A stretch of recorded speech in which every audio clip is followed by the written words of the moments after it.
Today we're going to read Ralph Tells a Story by Abby Hanlon. This is a very funny book.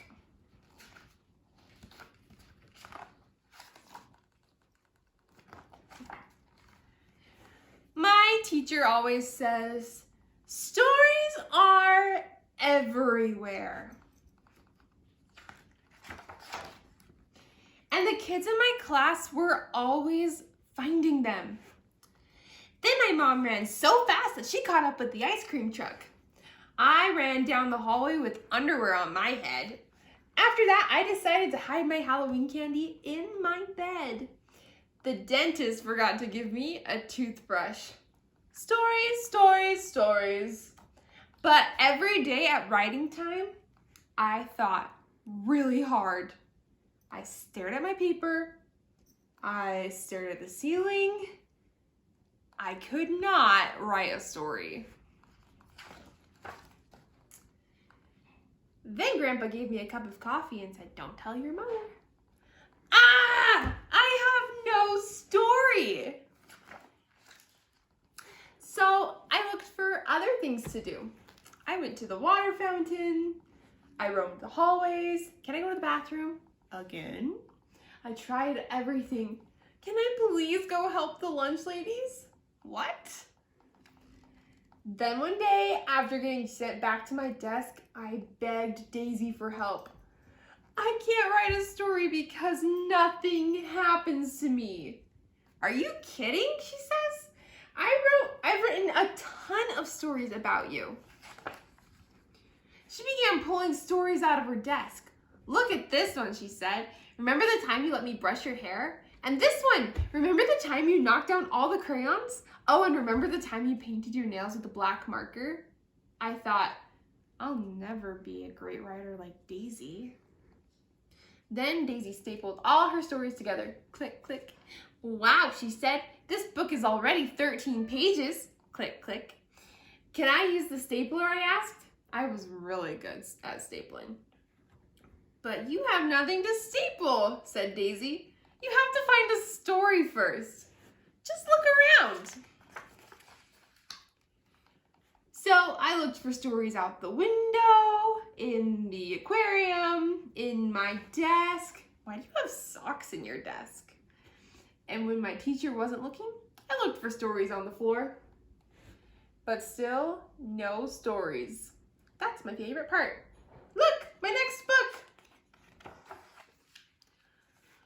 Lying under my desk reminded me of lying in the grass at the park. I closed my eyes and imagined I was at the park, just like that time a little inchworm crawled on my knee.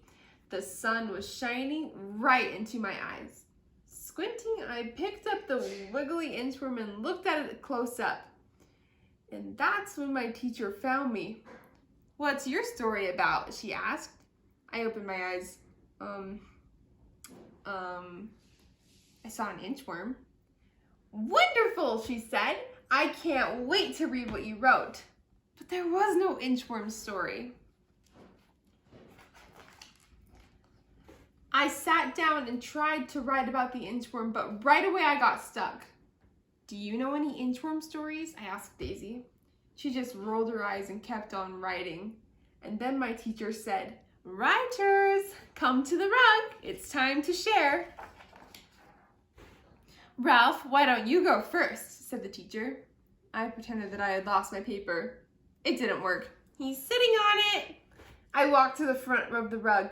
It took a long time. I held my paper against my chest so nobody could see. "I was at the park," I said. "An inchworm crawled on my knee." It was quiet. My heart went thump, thump, thump, thump. That's when I looked at Daisy. "Wow, really? Did it feel squishy, Ralphie? Didn't you take it home?" And then everybody started asking me questions. "Did your mom let you keep it? Did you touch it? Was it a baby? Was it a girl? Did it tickle? Did you name it?" Wait a minute, I thought something did happen happened with that inchworm? Well, I picked up the inchworm and decided to name him Nick. I built Nick a house, but he just inched away. So I followed him, which is why I didn't notice that someone was following me. And then, all of a sudden, this wobbly, crazy baby grabbed Nick and put him in his diaper.